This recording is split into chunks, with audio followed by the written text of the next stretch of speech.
Salut à tous, c'est SLG, et aujourd'hui on se retrouve pour Tide the Leader avec Eli et Makowski.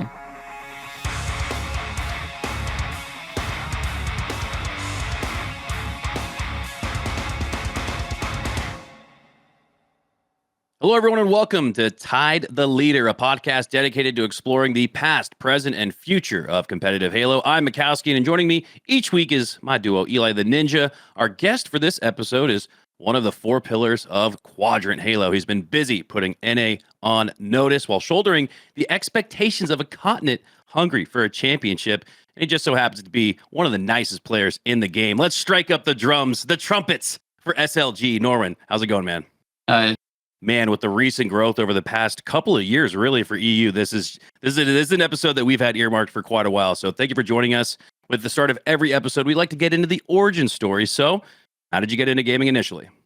Wow, that's a long question. Brings me back. I mean, if we talk just gaming in general, I've been playing like literally forever. I think I started playing when I was 6 on Halo CE.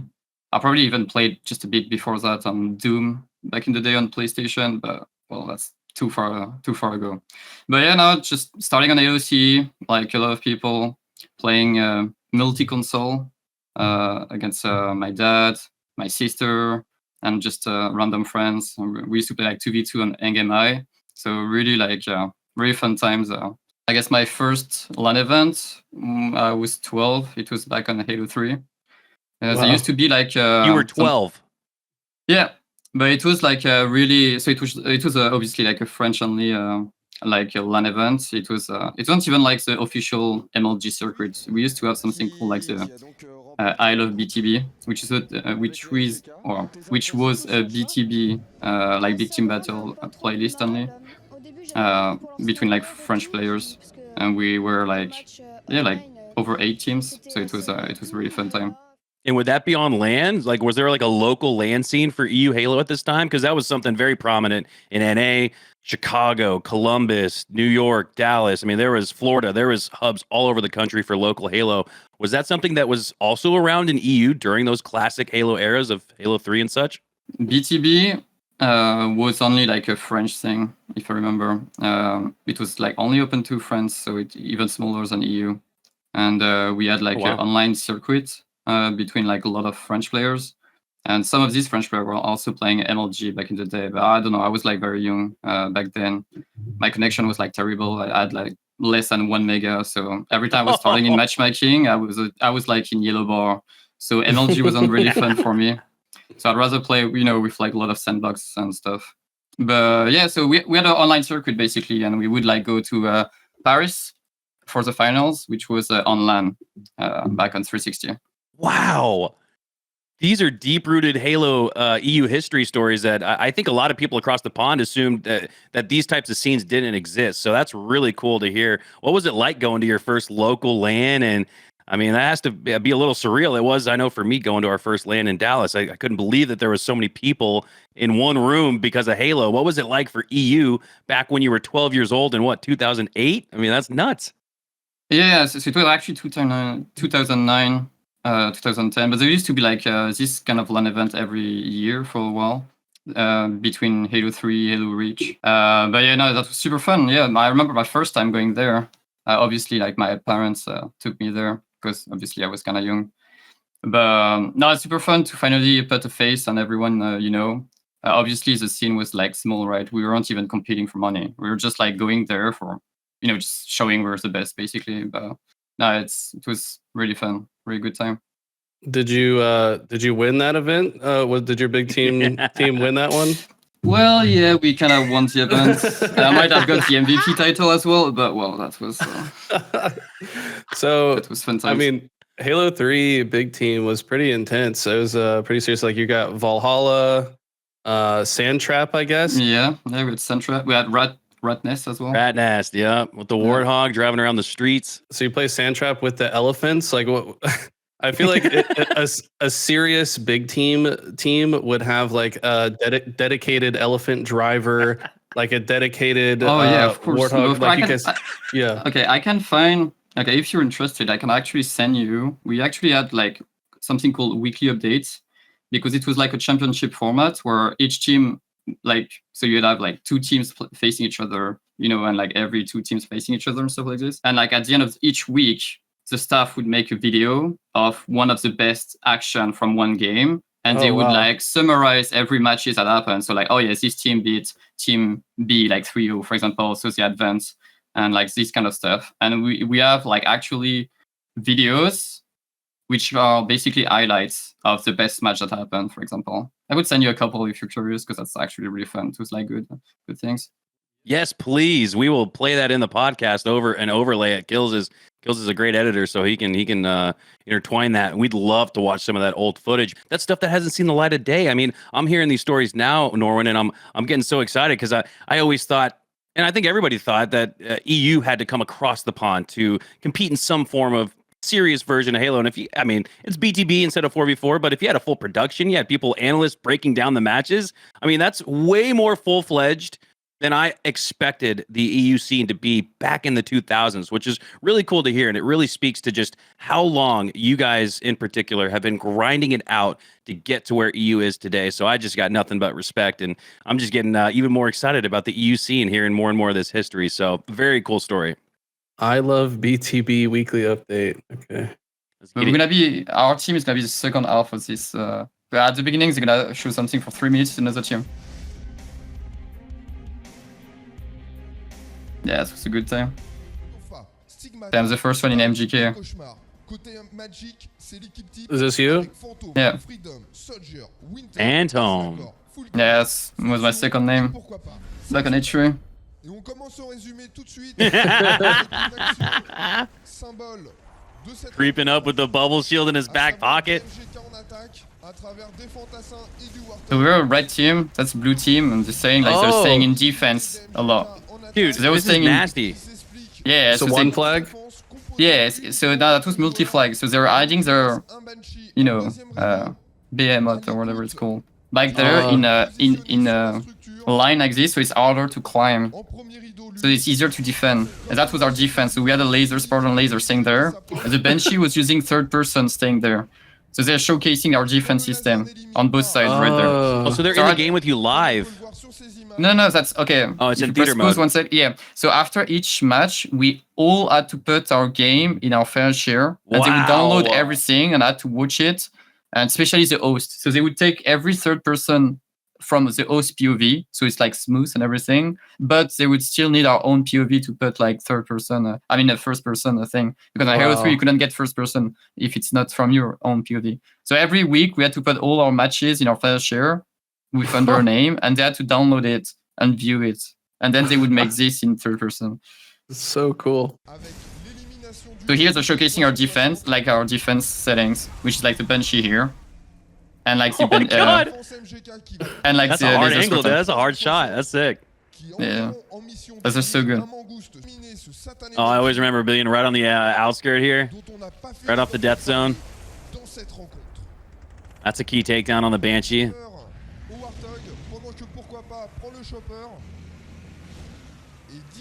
There's no way you were the dedicated Warthog driver during these times. You had to be a. I was the sniper. Yeah, always the sniper. That's awesome. Always. But at some point I was bored. It's like today, you know. At some point I was like, guys, this game is too long. I'm gonna drive the Warthog. So I'm actually gonna drive the Warthog to get the flag. I'm actually the one getting the flag. So we're outslaying them, but no one's pulling the flag. So I'm like, okay, I'm gonna make a play.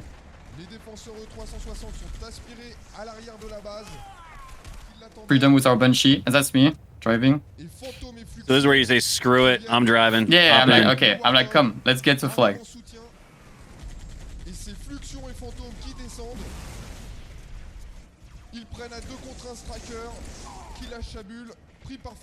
You guys look like a SWAT team, jeez. Yeah. 1 versus 8. I'm still alive, I'm still here. Ah, what you gonna do now? One shot kill. Oh! I'm like, okay, what am I gonna do? Okay. There's their bots. No shot. And I'm like, okay, how am I gonna get out of this situation? I'm in trouble. I know the map. I know there's a region somewhere. Oh, strong sighting? He's strong sighting out of there, dude. What is this? l'aide à passer cette zone difficile en balançant une bulle. Derrière Plateau, I didn't even know how to like. régénérateur, ce qui lui permet de joindre. Oh, that was a Like, clutch pick and regen. drop. You were taking a lot of shots. Yeah. Il prend un train, laisse un petit souvenir au E360. Oh man, you had all the equipment. Yeah, I play the sandbox. I don't care. Ses 12 ans. He's saying Duo de ses 12 ans, which means from his 12 years old. Pourquoi pas en Mandous qui est venu le chercher. Dude. Attention. Oh, they were waiting for you too. Mais c'était sans compter. Uh-oh. Oh, that's Yeah, the clutch. defense. Défensif. Ah. Le Warthog. Et du coup, Ooh. les MGK. A nice little split the alley there. Le drapeau à la maison. 1-0 sur cette manche. There it goes. 0 sur l'ensemble de la partie. Just uploaded 13 years ago. I'm actually so impressed with the level of production. They had reverb on the announcer's voice to make him sound like a badass arena announcer. Like, that's incredible production level. Far, like eons ahead of its day. I'm also curious, are there any other French players that we know of today that would go to these, or were you kind of the only one? Oh no. I mean, you probably remember maybe from H5 like Talik. Okay. Maybe. He retired now. He's not playing anymore in this game, but he used to be part of this BTB. Fragger also competed in Oh, this wow. kind of thing. Sunrise used to play in BTB. That was after my time because I stopped playing. Like on Halo Reach, I kind of quit Halo a bit. I went over on COD, like on Black Ops 2 and this kind of thing to compete. But yeah, like a lot of actually French player was part of this thing. Again, it wasn't even like EU. That was literally only French as well. So we could have That's like had so so cool. much more team if it was open to Europe, but that was just a French production thing. Just curious, how did you come up with your gamer tag SLG? Where did that come from? Well, I got asked this so many times, and I like to have people actually wonder where it comes from. I think that's really fun because people just always come up with like, you know, just whatever it could means. But just know this gamer tag it's since the original Xbox, and you couldn't change gamer tag back then. Okay. It was like literally on the original Xbox. So yeah, that's all I'm gonna say. Oh, the man of mystery. I always wondered it was an acronym or it had to be an acronym for something. I don't know. So that's gamer tag since I'm basically like what 9 or something. So Oh, and you haven't switched gamer? You've had that from the never. very So start. basically, Wow. I never changed it. So actually, okay. So back in BTB, we had to put our team name in front of our name. Yeah, that was mandatory. But when I used to play matchmaking, I used to play with a lot of like English or Americans player back on Halo 3. But I was very young and I couldn't speak English like at all actually. So since I didn't even know how to tell my friend list, oh, it's me, I'm just changing gamer tag, don't forget me, basically. I was like, oh, I'm never gonna change gamer tag, so I don't have to deal with this. So people know who I am.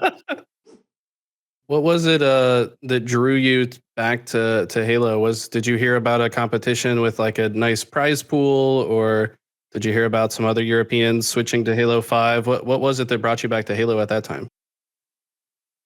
It's again a very random and funny story. So yeah, I was competing on COD, I was having fun, but I was studying as well at the same time. So it was like only on my free time, right? I never like dedicated myself to competing at all. I was just playing on my free time. I used to play like, game battle and stuff like this all the time. But at some point, Call of Duty got bought back by PlayStation, and everyone had to switch on PS4.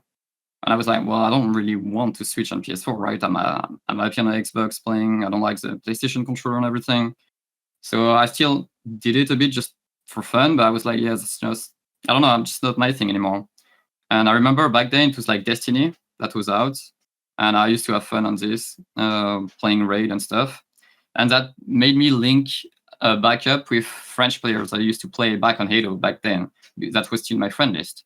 And one of them was actually competing on Halo at the moment. Well, we were like doing like, I think it was like an Oryx Red for those who play Destiny. Oh, yeah. Yeah, it was like, oh, yeah, I'm going to be like best player on Halo 5 when it comes back, whatever. He was bragging a lot, basically. And I was like, oh, yeah, I used to play Halo, back in my days, it used to be fun and stuff. It was like, oh, yeah, really? Well, we could run some games sometimes. And I was like, yeah, sure, whatever, I'm pretty sure I'm still not too bad at it. And yeah, so he was actually reinvested regarding the prize money. He was like, oh yeah, it's gonna be a pro league. It's gonna be like a lot of like competitive scene. It's gonna be like French tournaments and everything. So I was like, oh yeah, that sounds fun. Actually, I like Halo, And yeah, then I just played the beta. Was kind of good at it, and I was like, yeah, I'm just gonna switch back on Halo 5. That sounds fun. Who Very was that cool. player that you were in the raid with that was talking a little bit of shit about how good they were at Halo? It was RS8. I ended up teaming with him at the beginning of Halo 5. I see him on your wiki here. Yeah, he was the first tournament. That actually goes into my first question, or next question was, you guys played in the Paris qualifier. You guys got first place. So Yeah. you guys, one week you're in a Destiny raid together. You're learning about this for the first time. And then shortly thereafter, you're winning the first tournament you played in. So they're missing a bit of tournaments. There were like a lot Okay. of online cups before that. I see. Okay. That was just a LAN event in Paris. Yeah. But Okay. that was like a few months after. Yeah. It went kind of fast, not gonna lie. That's impressive. I mean, not many people's wiki starts with a win, but like you said, there's probably a lot of missing data here. So yeah, I guess talk us through some of that early Halo 5 experience. It looks like you stuck with RS8 for a little while, and then it looks like he leaves the team. Eventually, you team with Fragger. The European Finals 2016, you've finished third place for $8,000. So what was this time period like for you? When I went back on Halo, I didn't know anyone on the scene nearly. Obviously, I was missing in action on Call of Duty, comebacks, no one. So obviously, it was hard to make a team at first because when you arrive, everyone is like, "Who is this guy?" And even though you could be good or not, people just look down on you because you're not been there for for a while. So yeah, you kind of have to prove yourself a bit. So yeah, I'm lucky I got to team with RS8 at first. That gave me a chance. We started really strong. We were working way harder than anyone else back then. Finished first at the first event, and that opened me doors to 10 makes better squad. As we evolved. So we ended up making a mix with Supremacy back then. Like Fragger and Punisher were in Supremacy, and we just kept going. So yeah, my philosophy back then was just I just wanted to keep with a French team a lot, not because of barrier language for me at least, but it's just because I like having a team. I think having a team is really I actually don't know how to say it in English, but it's just a good feeling to evolve and progress as a team as well as progressing yourself. But at first we were like last place, and it was like very hard. And I remember I got offered to join like one of the top 2 team, and I was like, nah, I'm fine. I decided to stick with my French team just because I knew we had the potential to go through. And I think that kind of fulfillment is really just part of what doing as a team and making a team is, and I really enjoy that. It looks like in Halo 5, you were always within the top 3 teams, like you said, in Europe. But when it came to the international majors, you were typically finishing in that top 12, 16 range. Around this time, what made it so difficult to compete against the NA's best? Looking back at it, like now with my experience, it's just clearly experience. Like when you look at it, like our first event when we went there, well, we actually managed to beat Optic, I remember. They only dropped 2 maps of the tournaments. One was against us in a Stronghold. Always been good at Stronghold. Yeah. But yeah. But yeah, now we were clearly lacking experience a lot. We weren't like really professional. It was all of like kind of new thing for us. So just going to America to compete was like super fun. When Americans were taking it like way more seriously, of course, because they've been there like forever, right? So like when you play against like Snipe Down and everyone, they're just like it's just a day in the office for them. When for you, it's just it is a super fun experience. So yeah, back in the day, just lack of experience, lack of practice. There were clearly a massive skill gap between Americans and Europeans. So it took us time to start working on this and know like it's just like they have years and years of experience more than you, and you have to catch up in less, just in months, and just knowing that just makes you like work twice, 3 times as hard. Experience definitely a major factor in Halo. It just seems like you've got to learn how to lose before you can learn how to win, kind of thing. So you're gathering lots of experience, teaming with seemingly everyone. I mean, just scrolling through your wiki, you ended up teaming with some of your current teammates, a lot of your current competitors, all kinds of different players from this era. So you're also building relationships that I think are ultimately important once you get into, Halo Infinite. But I guess before we move on from Halo 5, who would you say, or which team of yours in Halo 5 would you say was your strongest? My strongest team, I don't know, but probably at the end because we're still like getting better and better at the game.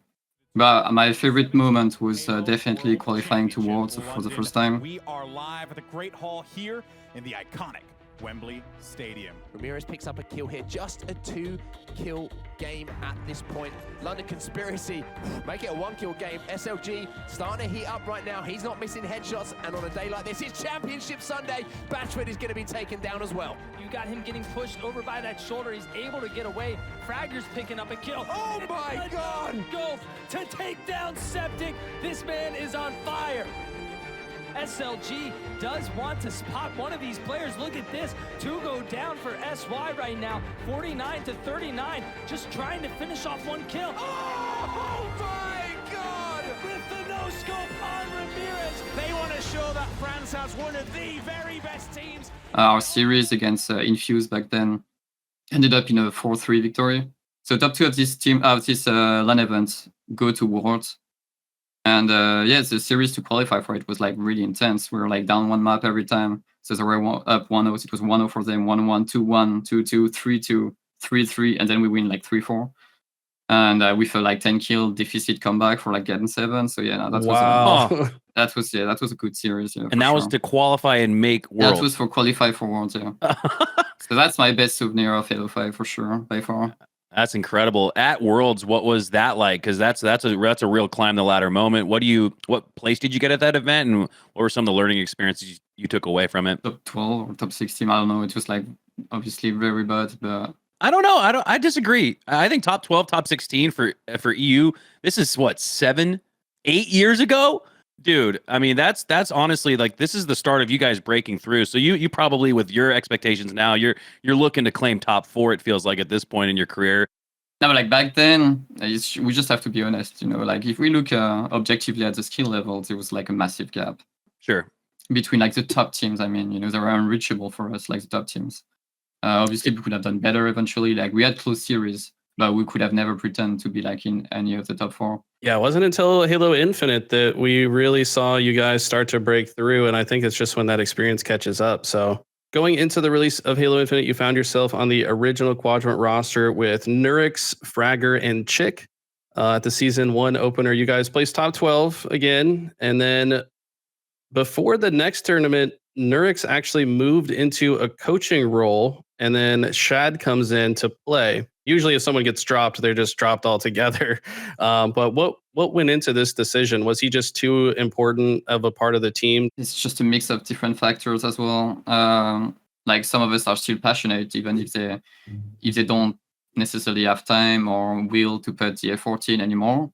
So, for example, someone like Nurix had good knowledge of the game, but not necessarily the best. So for Nurix POV, for example, he was away from gaming for a while, right?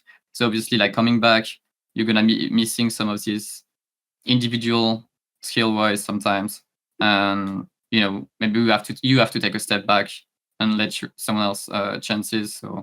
So you can stay as a coach if you still want to come with us, to the event and everything. Obviously, you can still coach because you know the game, so you will be able like to talk vocally and everything, even if your hands are not falling anymore. I actually love that. Yeah, that seems like this. That seems like the meta. Yeah, because I mean, he knows your strategies. He knows what you guys have been working on. And he's selfless enough to say, you know what? Yeah, you're right. I want the best for us as a whole. And if that means I'm going to be the coach, then I'll do that. So I don't know. I think that's honestly like a beautiful story and kind of just shows the passion that you guys had to put yourself in the best possible position to do as well as you could. So big props to Nurix for that. There's not many players that would do that. A lot of players would just be like, oh, you don't want me to play? Screw you guys. I'm leaving, But he saw the bigger picture and stuck around to be the coach. I love that story. Kind of going through your wiki here, and I feel like I found a hidden Easter egg because in February of 2022, yourself, Lqgend, Sika, and Chick actually came together and played in this tournament, the EGL Master Chief Cup number 10. And this is when half of you were still Quadrant and the other half were still Ascend. But this is also the same roster that you guys ultimately formed a year later and played with for so long. So when you guys came together, were you like, wow, our teamwork's kind of insane. Like maybe we should be a team one day. Like what was that like? So obviously during H5, I mean, since you saw the wiki, you probably saw that I've been playing with Lqgend and Sika already back then, and it was with Shady. So in France, we all know each other already. So we knew already we would like team together at some point. It would just make sense. But back in the day, we had different orgs in Europe, and they wouldn't want to make any changes. So we were like stuck in our own respective team for a year. So no changes could be made. But otherwise, we would have made this team like way earlier. Wow. Very similar to how FaZe ultimately formed. Those guys wanted to pick up Renegade, wanted to make that roster change, but due to things like organizations, contractual obligations, buyouts, et cetera, they couldn't make that move. So that's interesting to hear that EU had a very parallel story before they experienced that success. And it took a low point, maybe it feels like, for this to occur. Fast forward just a little bit in the timeline. HCS Orlando, you and Quadrant end up placing top 20, Ascend only top 16. It really felt like a low point, maybe the lowest point for European Halo after all this almost decade plus of growth and success. Was it after this event in Worlds that you guys knew that you had to form this sort of super team, European super team, to keep Europe in the mix globally? So this event, I remember the bracket was like really not right for this event because there was a lot of team changes right before the event, and so I remember some teams got a really kind of easier bracket than others, and Ascend and ourselves just both lost to the same team actually, which made us not qualify. Was that G2? It was G2, right? No, I think for this event it was like Envor's team. War. Oh, that's right. So I remember we lost game 5. And the way to qualify for Worlds were a bit like, it's not like it is now, based off every LAN events. It was only based off this event, right? Yeah. And the fact that Ascend lost to them as well, 3-1, after we lost 3-2 to them, meant we couldn't qualify. So yeah, that was like really annoying, obviously, for us. But yeah, it is what it is. At the end of the year, Ascend left the game, so yeah, we were able to do like the team we wanted to do. Going into the new season, the super team formed. It was like the better half of Quadrant, the better half of Ascend. Everybody knew this roster was going to be insane.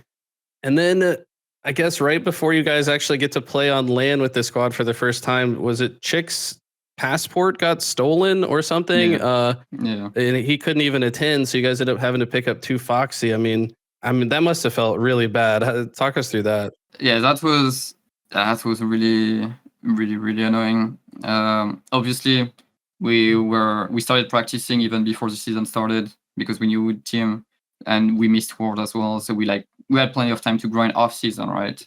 So like when the season started, we were already kind of a bit practice, Plus, as a reminder, I played with them back on 805, and we used to play like, even though it was a game, we played COD together, like all the stuff for fun. So we had plenty of team chemistry, right, going on. Yeah. So yeah, we're really excited for our first event. Didn't have an event for like forever, really. Like we wouldn't even believe it at first when he told us. It was like, guys, I have a bad news. Like, my passport got stolen. I was like, what do you mean your passport got stolen? It was like, yeah. I was like in the middle of the road, and like someone like broke into my car and like stole my bike, and I was like, what the? Yeah. That's and awful. What did you guys ultimately get at that event? Were you able to make the most out of that? I mean, that's about as difficult of a situation as you can experience in Halo. I mean, yeah, because it was like literally right before the event, so we had to take we took Foxy as a sub that was available.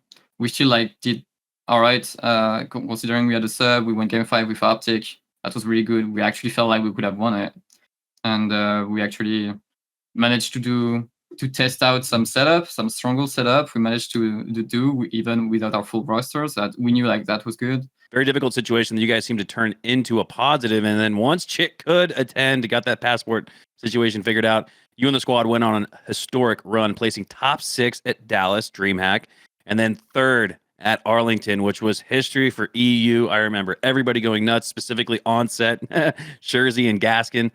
This tournament, you guys seem to be playing on another level. And this was at Optic Arlington, right? So this is at Optic's home event. And you first beat them. You really spoiled the fun for Optic fans. You beat them in pools. And then by Sunday, you beat them again for top 4, cementing that history for EU. But you didn't stop there. Then you take on Sentinels and you 3-1 them, I think, for top 3, breaking the record for the highest ever placing for a European team. How did it feel to be a part of one of the greatest and biggest historical Halo moments? Obviously, it felt amazing. I'm sure if you ask Lqgend about it, even now, it's still one of his favorite moments. Yeah, it's like the best as well is like how it started on the Saturday. I mean, on the Friday. On the Friday in pool, we lost 3-5 to Sentinel, and we blew out like a 10-kill lead in the Slayer game to lose like game 5 when we were up 2-1. So it basically should have been a 3-0, but we ended up losing like 3-2, knowing we blew like a 10-kill lead Slayer.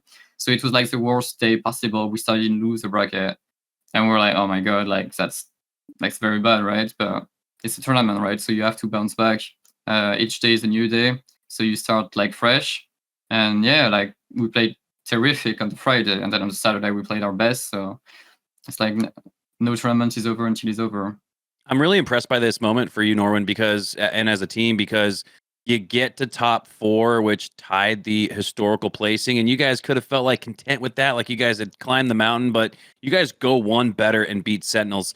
Well, were you guys was it just a culmination of all these years of practice and preparation that led to this moment? Were you guys riding the wave of momentum, a little bit of both? What was it that ultimately got you guys over the hump to make history at top 3 over Optic and Sentinels, 2 of the best teams in the world at the time? I mean, it's both of what you just said. I feel like if you look past a few events, we already beat Optic in pool 3-0. We knew what it meant to beat them. And the last 2 times, we lost game 5 to them twice. Once with a sub, once with our actual team. So it's not like we were like scared of them or anything. We knew we could win. We just needed like the right series, the right moment.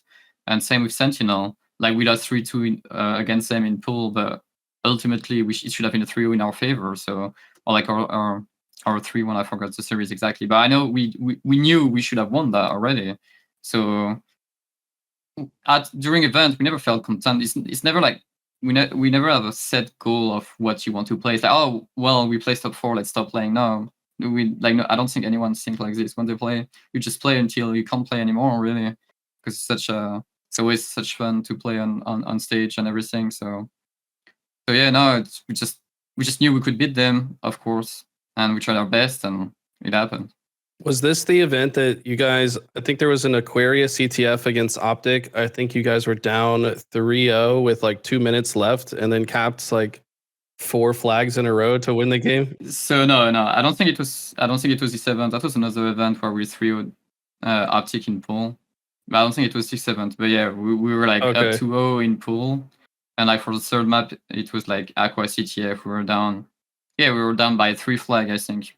And it was like 2 minutes left, and we scored 4 flags back to back. That was so crazy. Join the likes of some of those incredible teams you mentioned at the top of this series, the likes of Final Boss, the likes of Tox. They've been there, they've done that. Optic would love to be up there. So they were up 1-0, and that's a replay, I think. So, I see what you're saying. But at this point, they're technically up 3-0. Yeah. I think Optic Gaming in general, they needed this. They needed a game where they were able to dominate and believe in themselves once more. And it doesn't matter which corner they take at the moment, they seem to be winning their battles. You called it right. The 1v1s, they're not being won by Quadrant anymore. The confidence is being sucked out of them with every single engagement that's in front of us. And they need to be able to... Right after the seed go is go on a massive killing spree. They can't let it. I was about to say, it's not looking good. You guys just got wiped. So. Double thrust meta. Yeah, that's after this. Because I remember we were like, guys, it's not even trying to win anymore at this point. They're just playing, you know, they don't want to cap our flag. So what if we just all OE, you know? Like, if they're not forcing win by getting our flag, we can just get there without worrying about defense. There is still time. Okay, that's a big shutdown. But it's just been the dominance from Optic that makes me hesitant to call it, but Quadrant maybe will get their first one in, and there is still hope. It's not all done just yet. Optic Gaming need to be careful, because Quadrant, with a little taste of momentum, the taste of that flag cap, perhaps they can start to believe a comeback could be real. ABG in the fridge. 1v1 against Legend. He gets the win, but it gets traded out again. Doesn't even feel like... Okay, yeah, I guess at this point, you need 3 in 2 minutes. And Lucid just keeps cycling his own thruster. He's had thrust the entire game, it looks like.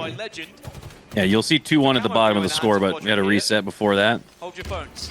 1 minute 52 on the clock. Flag. So it's 3-1 right now. Slightly, but no one to run it. Yep.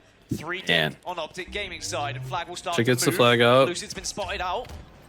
And maybe there's still life in this game just yet. Remember, it's 3-1 Got 3 because of dead. the flag that was there from Another the cap. restart. But Quadrant are Oh, about to wow. make this 3-2. Legend always running super fast I flags. was about to say, Legend's been doing this from HCS Season SLG 1. has the camouflage. Well, this is Are 2. Optic Gaming guilty of being just a little bit complacent? Maybe they believe this game was out of sight. Legend goes into the flag. base once Keeping more. them on Is spawn. that what you're saying there? Is that what that was? Yeah, Oh, of course. flag! SLG gets the kill. Have camo, I'm gonna slay out. And the flag's on the move. Oh, and you are. Never say never as SLG gets a double, Oh. pushes through, but he's done enough. Just pushing The him flag is back. Still moving, and all Yeah, of it's a just moving sudden, through. Quadrant tie this one I'm gonna up. die I thought anyway. it was All done. my teammates went Maybe back for you the thought flag. it was done, but Yep. Quadrant had better thoughts No about point this getting one. desync even more. There's still a job to do. You do feel that Optic 55 playing not to seconds lose left in right here, and you guys are full bore holding forward Right on there, left we know twisted. we're gonna win. Like right there, right at this moment, we know we're gonna win. Like Yeah, 3 flag in a row like this, Now, like Optic 3 just flag want in a that row. final It's like whistle blown. They want to get it into That's overtime. what Kinda insane threw his play. life away there What's happening too. with this momentum from Quadrant. Legend needs to be careful to go down as Quadrant still moving. And Optic It was a Gaming massive play to firmly just on the ignore back the guy foot. back flag, just run the flag, Yeah. just knowing They've we're got not it all losing the the way over the timing. closet. Because if you didn't do that, we might lose the Get in timing the and then not be room. able The to grab safest it way because you I'm can just going go fridge up the again, stairs watching as over he it. trickles all the way home. And you guys Final body four block. members there, and Quadrant take the Oh lead my here. god. I promise you, you will not see anything like this again in HCS as Optic find themselves on the brink of losing 3-0 to a European roster that has been questioned, that has been formed, that has been talked about for Wow. years as 5 Filthy. seconds remain. And Quadrant are about to do the unthinkable by clean sweeping the world champions. Wow. Oh my god. That was to 3-0 them in pools as well. The game was done. Optic had it. They were marauding around the map. They were playing matchmaking. They were slaying Quadrant for fun, and then suddenly, Quadrant burst to life. Was They this your find a little first bit of taste 3-0 over a top Yeah. 5-6 NA team? Felt like it when it was, yeah. I mean, you guys had Optic's number for a while during this time period. I feel like you beat them almost every time or took them to game 5 and barely lost. Is there a reason you guys maybe had an easier time beating Optic than like SSG and FaZe? Almost like your style was more disruptive of their maybe organized play style compared to FaZe or SSG? Yeah, I mean, probably there's always like a playstyle thing going on, for sure. I do think our playstyle was hard to adapt for them. But also, I mean, looking it back, every time we played like FaZe and SSG, even though we lost, we just choked, really. Like, we really clearly choked. We all know when we watch it back. Obviously, they played well as also, but just all these series should have been victory. And it's unfortunate that it always happened against Optic where we didn't, but we should have like had more run like this for sure. Going into season 3 of HCS, Legend jumped ship for North America. Since then, not only has Quadrant stayed competitive, though, you guys have consistently pushed for top 4 like you did last year with Legend. How are you guys able to maintain as a group despite losing maybe the best player in the world? Again, like this game, it's not like Halo 5, it's very team heavy. It's team-based heavy on this game. So obviously, we're still like very good friend with Legend, right? And when he said like he wanted to go join SSG, of course we're like supporting him, being like, of course, because in Europe it's very dry at the moment. There isn't nearly any team you can compete against or that push you to get better. Also, like even matchmaking, you can't find games. It's like it's very difficult, right? So of course, if one of us can go and play where you can play the game that you enjoy, of course we're gonna be supporting. But at the same time, we still want to play, right? So we had to make some changes and build a new team. So that's also why we made 2 changes and not only one, because there isn't one player that could fill Legend's shoes, and our strat, like the way I was seeing the game, was obviously based off who was in the team. So usually when I play in a team and I build around a team, I want to make what works best for who we are. We're not like copying any other team's strategy. We're not looking at Optic and be like, oh yeah, we should play like them. Or look at FaZe and like, oh, we should play like FaZe. No, we want to play like which are strong points, weak points, and depending these kind of things. So the thing we could do with Lqgend, maybe we can't do anymore. But we can do different things now because we have different playstyle that are better in different things. So I don't think any players has maximum, like if we compare to FIFA, for example, FIFA card, I don't think one player has like 100% in everything. So we lost some stuff, but we gained some stuff, and we just make a different team, and we try to make it work like this. It's a beautiful way to look at it. Everybody has their own strengths. Don't try to be anybody you're not. Just play within your means and come up with the new strategies. And you guys have done a beautiful job of that, I would say. I guess, I mean, it sounds like you've clearly adjusted since then and made the most out of the situation, but maybe this is a bit of a difficult question. I mean, how hard was it to lose Lqgend? Obviously, you're going to support him, but I know you guys had so much history together, dating all the way back to Halo 5. Was this a really hard moment for you? I mean, not too or no. I mean, I enjoy competing with him, right? And I don't like making changes. I like, as I mentioned earlier, right? I like to make a team and evolve as a team, get better and better and everything. So obviously, I'm annoyed every time we have to make changes because that's not what I want, and we're losing a lot of times, right? Because as I mentioned, with Lqgend, for example, we played on H5, we played on COD, we played on like a full year together. So losing this chemistry is obviously annoying because you have to like restart with new players. But no, I'm not any more mad than this. It's just, I'm just annoyed that I lost time. It's inconvenient. It's just an inconvenience, yeah, really. It's like, oh, we have to restart building it. It's really interesting. I think that's something me and Eli talk about when we're casting, is just how important team composition is. And I've always said, I don't know if it's like a quote, but you could put 4 Legends or 4 Lucids on the same team, and I wouldn't do that personally as a GM if I was constructing a roster, because it's team composition is so important. And I think Quadrant has to be the best example of that, because you could lose a top 3 individually skilled player and still maintain at that level, because you guys, now you had to make 2 changes instead of 1, but you guys made those 2 changes to find the right composition to play to your strength. So I think that's really impressive from a team building standpoint. How involved is Quadrant from a GM standpoint? Was it the GM operating behind the scenes putting this roster together? Was this something that you guys played a part in, or a little bit of both? How did you guys ultimately replace such a legend in Lqgend? So yeah, no, Quadrant are involved, of course, because we're working for them, right? So they have their say, of course, but at the end of the day, we the players decide like how we want it, and they obviously trust us in the process. If you asking my opinion for this, I do think making 1 change is usually not the right play, especially if you come from a team and you lose 1 player and you want to replace him. I feel like doing this, you cannot expect this player to fill his role and do better. And I think it's a bad habit to have. I'd rather have a new team and have everyone take it as a new team rather than like looking back on what you used to have and like try to be like, oh, we used to be like this and we want to do this, but also it's different, So I think making 2 changes just make more sense. You can bring a duo in. For example, for us, it was like duo and it was Snipedrone and Glory, for example, that used to team together. So you bring 2 players that have their own way of thinking. We have our duo, which is Sika and I, of our way of thinking, and we try to like clash it together and just make it work and seize the game. But I think it's just easier and more efficient to do it this way rather than having only 1 change that might have a complete different way of seeing the game, but I can't really talk about it because it's a bit of a 1v3 sometimes. And I know some players sometimes are really close-minded. Obviously they have like years of experience and they don't want to change the way they see the game because they've been having success like this. But new games mean new strats, new team mean new strats. So you have to always adapt if you want to be the best. I just kind of knew the type of players I wanted. Just to make, obviously, you still want a competitive team, right? You still want a competitive team. You still want to do as best as possible.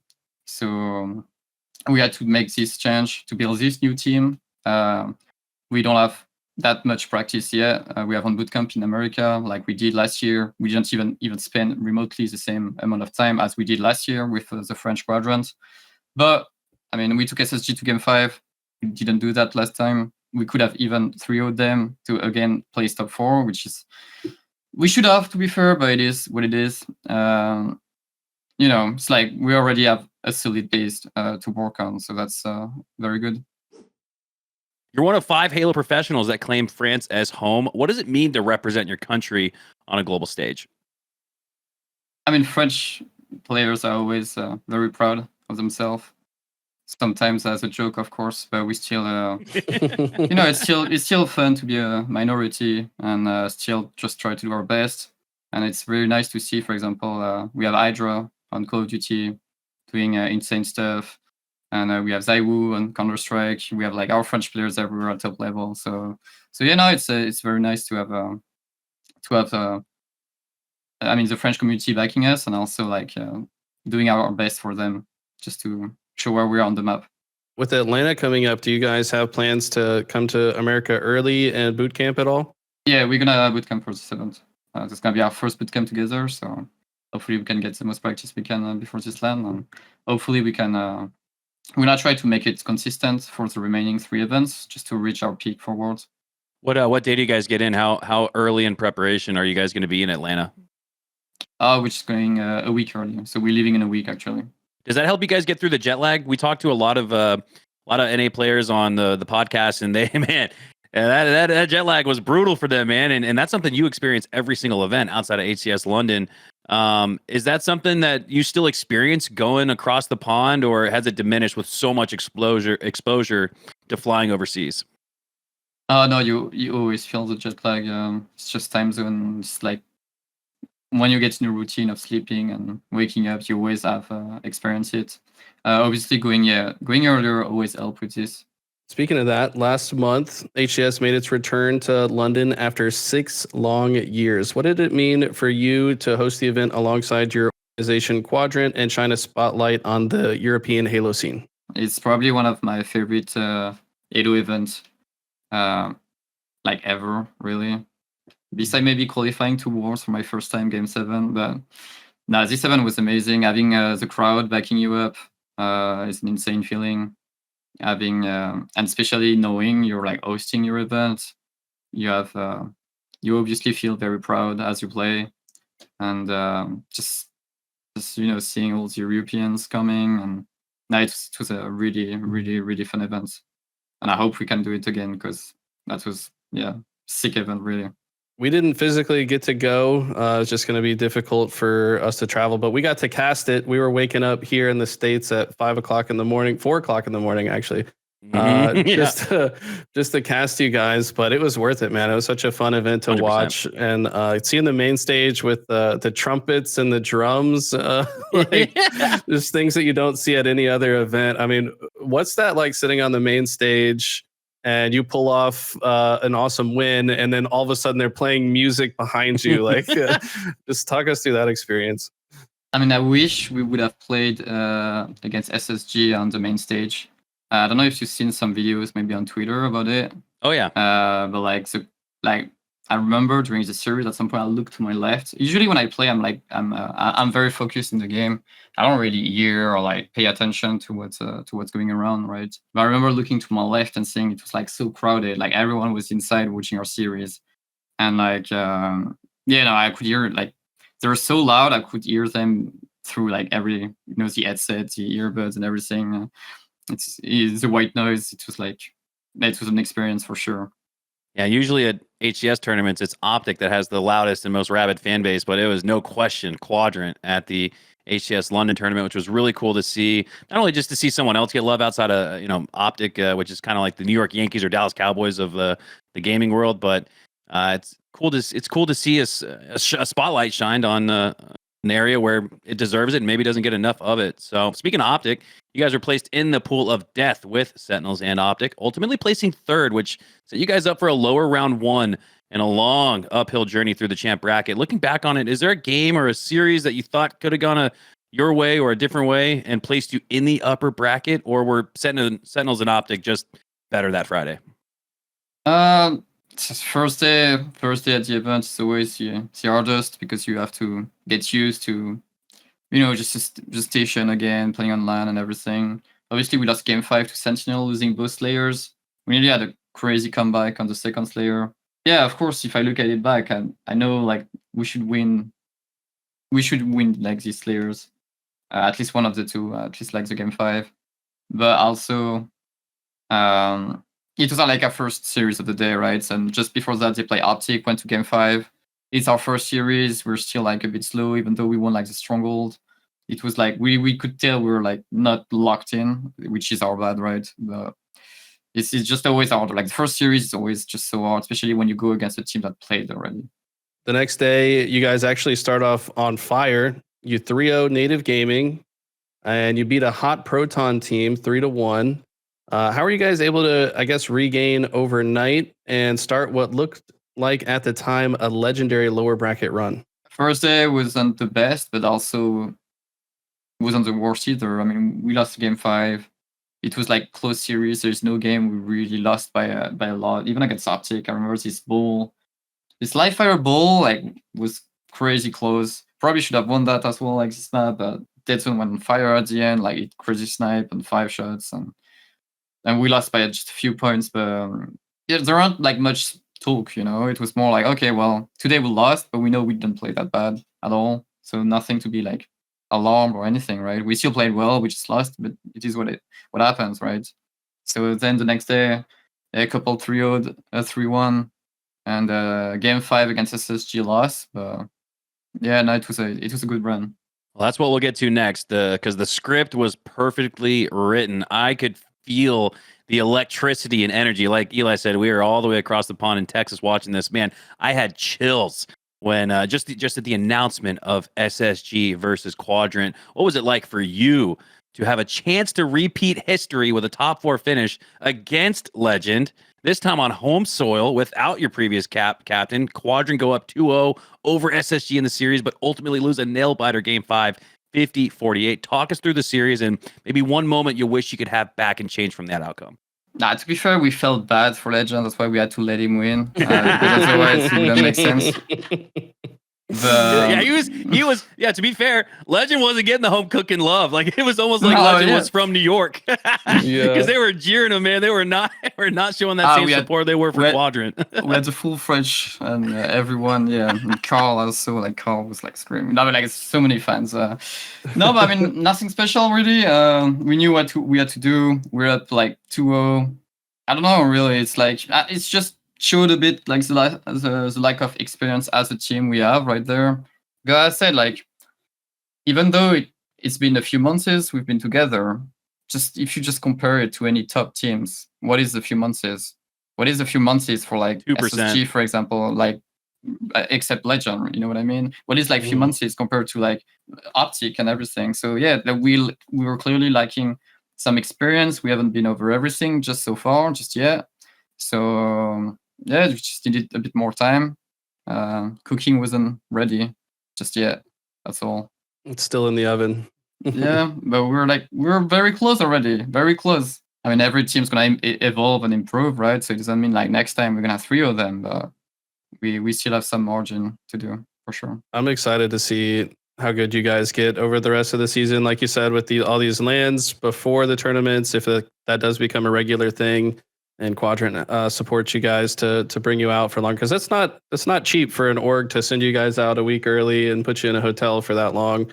But it sounds like they believe in you guys, and they should. I mean, watching you guys play was so exciting. I had never seen Snipe Drone play as good as he did in this tournament than ever. Like, I don't know, he had one of the best performances I think I've ever seen, period, at that tournament. I mean, what's it like teaming with Snipe Drone? He's been around forever. I think how old is he, first of all? And like, how does he continue to get better?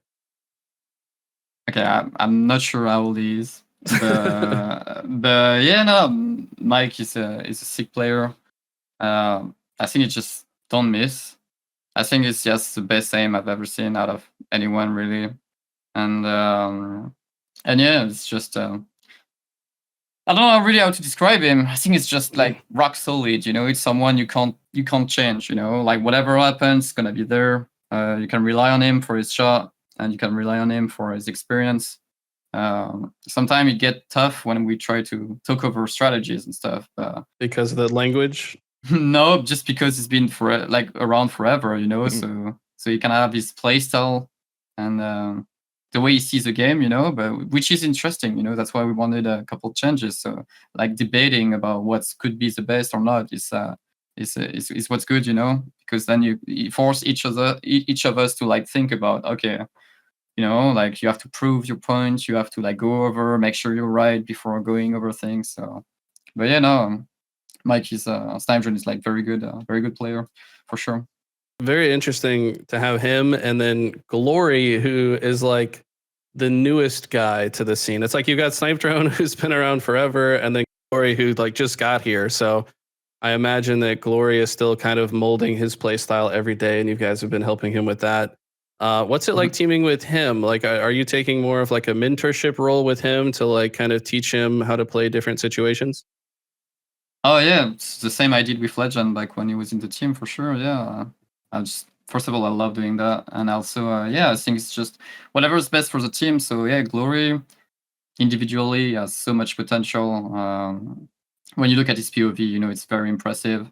Unfortunately, he hasn't been playing Halo for a long time, so he doesn't have the fundamentals that a lot of players have. So you're gonna have to like hook it and hit him fast, just to evolve as fast as possible, just to give him his first win. So of course it's gonna take time, but yeah, it's getting better and better every time. What's it been like to work with a guy like Lando Norris? How involved is he in Quadrant? And what's it like to have one of the best athletes in the world representing the same team that you do? I mean, obviously it's super cool. We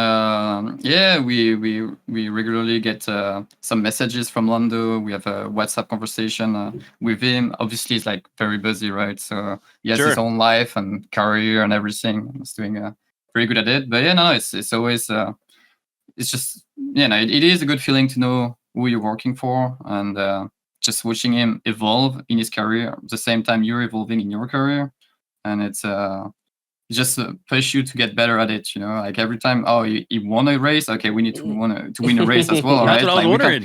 Exactly, we can't let him take too much advance on us, for sure. Yeah, I can't. When you walk through the Quadrant offices, it can't just be all Lando Norris trophies. Exactly, you guys got to get one too. Curious, he must be a gamer of some sort. I mean, have you guys had a chance to like play Halo with him, or do you know what games he plays? Yeah, I play Halo a bit with him. Okay. I know he loves playing Tarkov as well. Oh, wow. Huh. Yeah, in his free time, yeah. Obviously, huge Tarkov fan. He can't play, obviously, as much as us, but yeah, no, it's fun to see him play sometime. Yeah. It's not bad. It's not bad at all. That's what I'm going to say. Okay. I'd imagine, honestly. I mean, a lot of athletes are actually really freaking good at gaming because of that hand-eye coordination skill set, timing, right? And when you're driving, you're like doing calculus and geometry in your head in real time. It's a lot of reaction time. Reaction. I mean, it's a lot of like what it takes to be a Halo player, Halo pro. So, I mean, there's a lot more parallels to sports and esports than I think people give it credit for. So again, it's just really cool to see a guy like Lando that is really carrying the torch right now. And the more success he has as an individual, the more success it feels like Quadrant could have. Growing not only in Europe but across the world globally. And I'm just a huge fan. I'm a little biased. You could maybe argue. I'm always rooting for you guys. Looking ahead, what are your expectations for the rest of season 3, and how will you achieve your goals? Expectation have been the same forever and will stay the same forever, really. Just go as far as possible. Just work hard until you reach it. That's all. We don't go into event looking for a place. We just, or if it's a place, it's top 1, of course. We go to win it, but also without letting it affect us for the next event, right? So we're never gonna be disappointed after an event. If you lose, if you do bad, there's always something to learn from it, and you take it to the next event, and you take it to the next event until you succeed. As we move on, we're going to get to our quick questions. But before that, we're going to jump into our Patreon question, where supporters get early access to episodes, downloadable content, exclusive outtakes, and more. Specifically, the opportunity to submit a question for future guests. So this one comes from Blame the Meg. who asks, what are your thoughts on the latest Elden Ring DLC? I see in your Twitter bio, you're self-proclaimed From Software stan and are a big fan of these types of games, which obviously aren't first-person shooters. How'd you get into this? And yeah, what are your thoughts on the latest Elden Ring DLC? Have you had a chance to play much? Oh yeah, of course. So yeah, no, I've been a huge From Software game fan since since it came out. Well, actually, it used to be on PlayStation before, so I didn't play the OG Demon Souls. But I started playing Dark Souls 1 on Xbox. It was a free game. It was an Xbox month free game. I don't know what it used to be called, but like every month with gold, you had like a free game basically. I remember that's how I discovered Dark Souls for the first time, and since then, yeah, I've been a huge part of the propaganda for this game for sure. So yeah, Elden Ring DLC was absolutely insane. I grinded it 15 hours a day when it came out, so it's been done and dusted already. But you know, solid 10 out of 10. 15 hours a day? Is that what you said? Yeah, 15, yeah, something like this. Yeah. I think I streamed for like over 10 hours on one thing. Wow. Until my Dude, connection dropped. that's awesome, dude. Me and Eli are big proponents of content and competition, and yeah, I'm stoked to hear that you streamed it as well, because it's like you're going to be playing anyways. Why not press the go live button and grow your audience, make a little bit of extra cash while you're at it. Yeah, unfortunately, I can't stream Halo as much recently because I just can't find games in Europe. So I just hate pressing live and staying in the lobby for like 30 minutes not finding a game. That's just the worst feeling. So yeah. So yeah, but no, if I could, yeah, I'd stream every day for sure. All right, so moving along to the quick questions. You can use as many or as little words to answer this. They're more meant to be short form, but you can take it however you like. What are your settings in Halo? 477 0 dead zone. So do you have to buy a new controller all the time to have that 0 dead zone, or are you just really lucky? No, yeah, sometimes I have a little drift, but I don't know. I just don't like dead zone because it's just, I don't know. I like my movement to be precise. If I go somewhere, I want it to go this way. So if you put some actual dead zone, sometime, I don't know. It feels like it's just changing what you're actually doing with your stick. So I don't like having dead zone most of the time. What's a Halo hot take that might have you roasted for? A hot take. I don't know. I like the game how it is currently. It's sad that's a hot take. Yeah, that's a spicy one, dude. I like the game as it is. Yeah. Okay. Unpopular opinion. I think gameplay wise, like pure gameplay wise, I think Halo Infinite has the right balance between individual skill expression and teamwork. And I think it's more balanced than Halo 5, which was most likely only like individual skills. And games like Halo 3, which was mostly only teamwork. So I think this has a solid 50, I'd say like 50-50, between the two. I think you can easily carry your team when you're good enough, but also counter people like this by having solid teamwork. I think players like Lqgend, for example, show like the first part of it, and a team like us shows the opposite side. So I like diversity in like how teams play, and I think the top 4 actually at the moment they all play differently and still stay consistent in the top 4. There isn't like one meta of how to play the game. Facts. I think that's fair to say. Halo Infinite has come a really long way. What is your favorite Halo title of all time? If we mix everything together, like multiplayer campaign, because it depends. Like one of my favorite campaign to play is actually Halo CE, because I love the gameplay of CE. Best campaign, man. My favorite campaign, objectively, would probably be Halo 2 because of everything they introduced in it, like all the cutscene, playing as the Arbiter and everything. But if we talk about best multiplayer I've ever played, it's probably Halo 3 back in the days. Like Prime Halo 3 was just so fun to me. So it just depends. I like each Halo for different reasons. If we talk about competitive, for example, I think Infinite is my favorite competitive Halo to play on. How it is currently. Favorite weapon throughout Halo? It's gonna be a sniper rifle. From which particular? I used to love the beam rifle in Halo 2. I remember playing Team Sniper a lot in ranked. Yes. Oh. So Halo 2 beam rifle was like so fun. I think I reached like level 40 in Team Snipe back in the day, so it was like really fun. Level 40 in Halo 2. Yeah, before the cheater took over and like started flying everywhere. 35 was hard to crack at that time. So 40 is like what? Yeah, it was like with the red square all around. Yeah, it was the first red square. Yeah. Oh god. Oh, 35 I think was the orange and purple with the pointing down to the right or left. I forget, but those old Halo 2 ranks. Yeah, that's probably one of the highest ranks in the world for that at the time. That were legit. Was the population pretty high in Europe in that time for Halo 2? I feel like there was a lot of European Halo 2 players back then.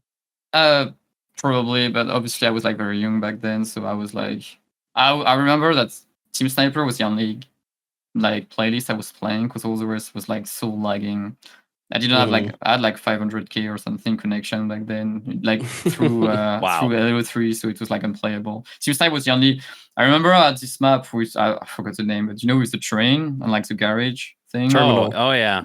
Yeah, and we used to always camp behind the ramp up there, and you would like to pre-scope like the boss door, and you would wait there like all game long. Hopefully you would spawn up there in like the secret cave up there, and you would just stay there and just play time. It was just so.